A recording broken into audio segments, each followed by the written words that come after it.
All right, so your tip. I always like to give my tip up front. The tip today is going to lead right into what I'm going to talk about. But the tip is something that's easier said than done. It took me years to get to the place where I do it, and I do it a lot. When you go on an audition, when you get called in, either you go in person, or you do a self-tape.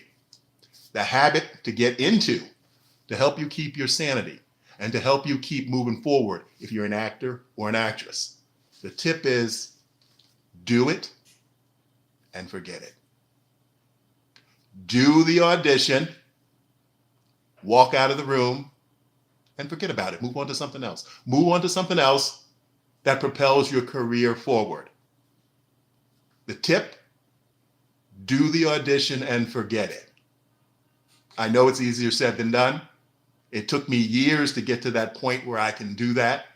It took me hundreds of auditions before I got to the point where I could really do it. And I can honestly look you in the eyes right now and say I can do it. Now, sometimes I'll slip, I'll slide backwards, and I'll think about the audition. But the only times that happens when I am exactly right for the role.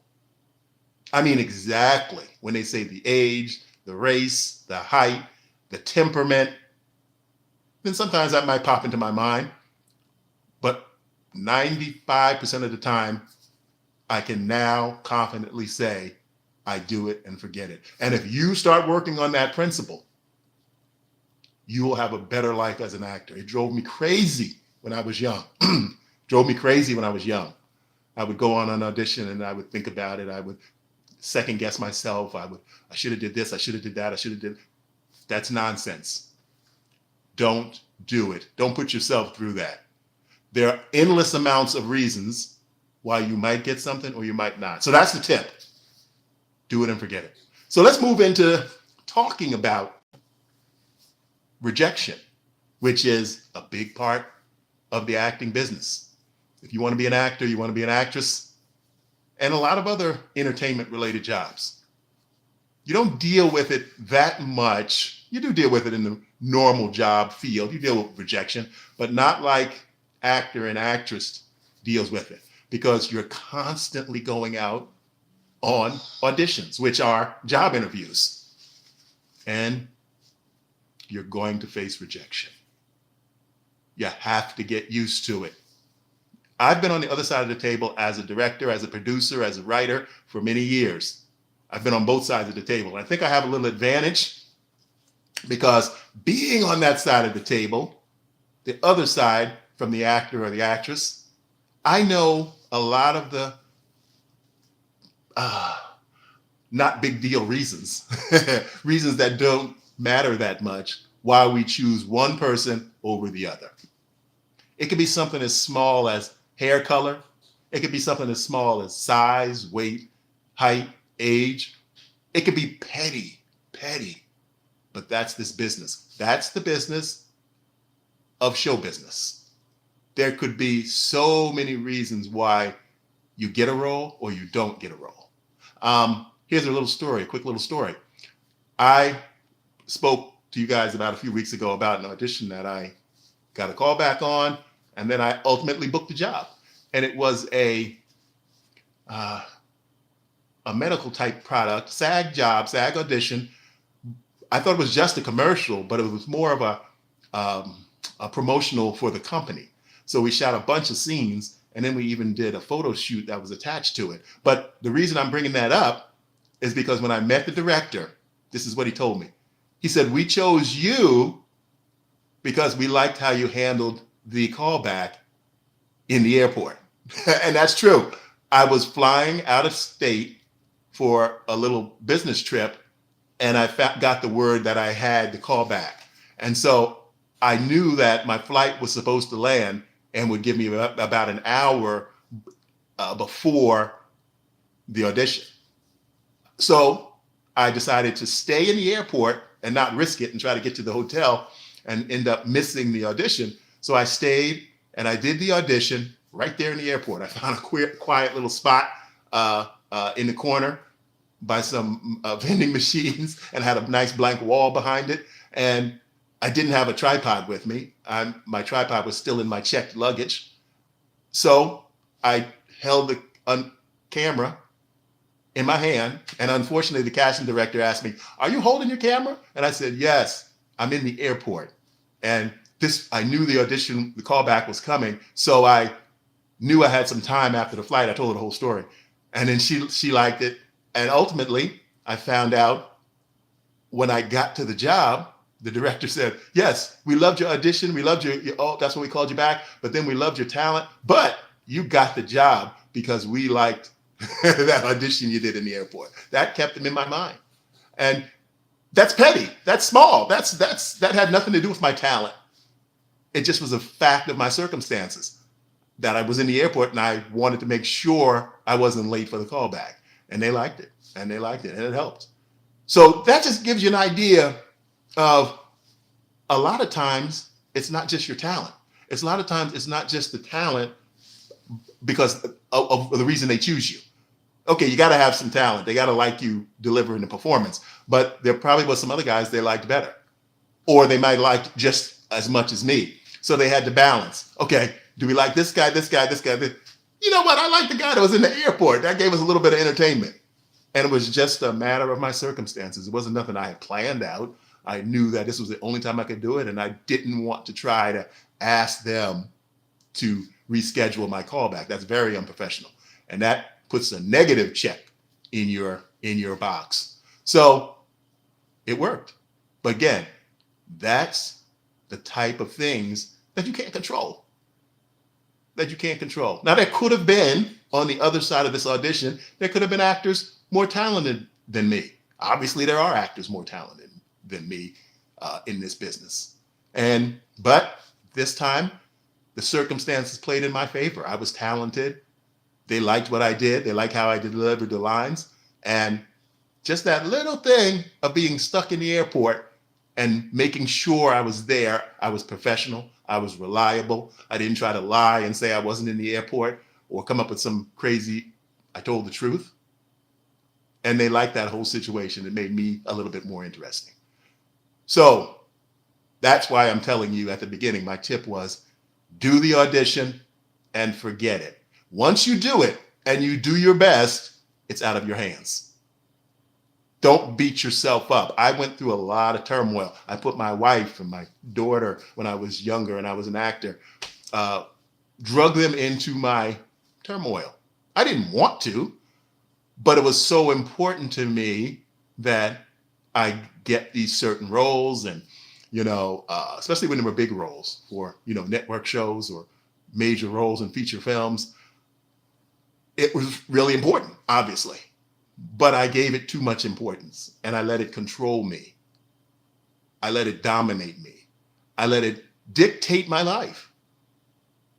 And finally, I learned I can't control all of that.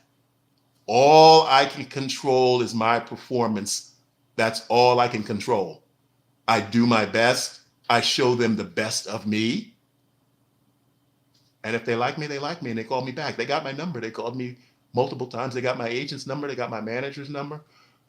So just a little lesson from the world of acting so that you don't have to go through the turmoil that I did. Don't let it control you. Don't let it ruin the rest of your life. Don't make it the only thing that's important in your life, because that's what I did. And it was a mistake. It was a mistake. Of course, I wanted to make it to be an A-list actor. I never did. I'm a character actor. I've been working for 35 years. I do other work. I'm a director. I'm a writer. I have my own video production company. Now I do create content for here on YouTube. I have multiple businesses. I run a website for a city in Georgia. So things turned out good. I mean, I didn't become, the A-list actor I wanted to be, but I still have a good life. Don't let it control you and drive you crazy and make you miss important things in your life because you're waiting for that phone call. You're hoping that you're going to get this role. I mean, one time I even came back from a vacation with my wife because I had a call back. And I'm going to tell you the story. It's going to seem funny, but I was obsessed. I came back because there was a callback for a small little role, and I think it was Men in Black 2. There was an old black guy sitting, and I wasn't even old enough at that time. There was an old black guy sitting in the hallway where Will Smith would go into the secret office, and I got a call back for that role. We were still in California, but we were up on vacation, and I wanted to come back home and do that callback. Because those were the days when the callbacks were in person. We didn't have all these, our remote auditions. So I came back from vacation to do the callback, and even though I knew I wasn't old enough, I couldn't resist it. I could not resist it. So don't let that happen to you. Don't make the mistake that I did. Don't let this business completely control your life. It's not worth it. It really is not. I mean, be professional, do what you have to do, go on your auditions, go on your callbacks, be there on time. But, you can't let it completely control every aspect of your life. And for many years, I did that. I let it control me. And when I finally, back to the tip again, when I finally learned, and I had heard it many times, do it and forget it. But I couldn't. I couldn't let it go. But when I finally accepted it,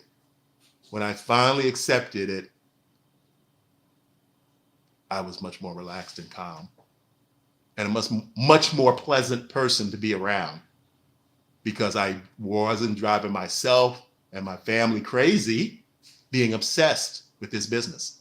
Now, I love this business. I wouldn't give it up. I think sometimes I think, okay, would I like my life better if I had done something else when I went to college? I went to college to be a physical therapist, actually, and then I got into the, acting world. So be warned. It's a great business.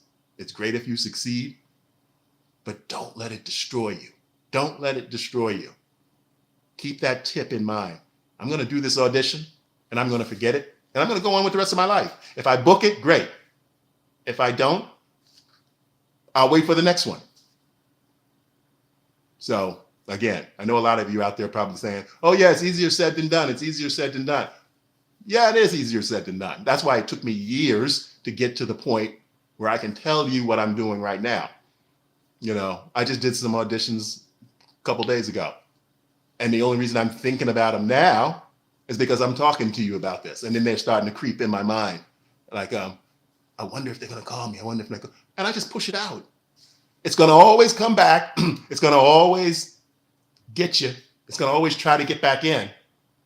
But again, that's where it comes in, that you are in control. You are in control of what you think about.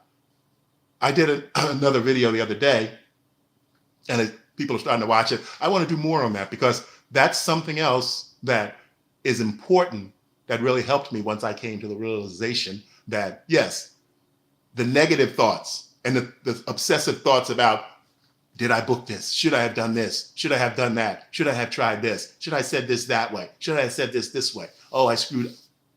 Those negative thoughts are powerful, but you can control it. They're your thoughts. You're thinking it. And just as easy as you're thinking those negative thoughts, you could think positive thoughts. Again, it's not BS. A lot of people don't believe in this. A lot of people do. And a lot of people that believe in it are successful, because they don't let the negativity of their own thoughts drag them down. All right, I'm going to cut this short, because that's another whole series of videos that I want to do. I started the series, but I'm going to continue to do it, because it's important. It's important that a lot of young actors out there understand these principles. Everybody's not going to get it. Some people are going to drive themselves crazy, their families crazy. But I'm trying to help whoever I can. If you listen, you'll be a much happier person. And you'll enjoy the ride of trying to reach your goal. You'll enjoy it. You won't drive yourself crazy because of it. You won't neglect the other parts of your life. So, you have a good evening. I'm thinking I'm going to switch up to getting on later in the evening, like around a little bit earlier than this, but around this time. See how this does. Vertical lives, I still enjoy them. I'm going to keep doing them because you guys come check out my channel. You guys can discover my channel. I have a lot of content in playlists, a lot of humorous content. I'm creating series actually now. I finally got the ball rolling on the series that I've been planning to do. Vertical series here for YouTube and some horizontal ones. Short episodes. And I hope you take a look at some of those. Go look in my channel, explore it, find out what I have. Watch some of my playlists. I'm trying to build up my watch hours, and only you can help me build up my watch hours. Only you. All right, thanks a lot. I'll see you guys tomorrow. And remember that tip. It's really important. All right, have a good evening.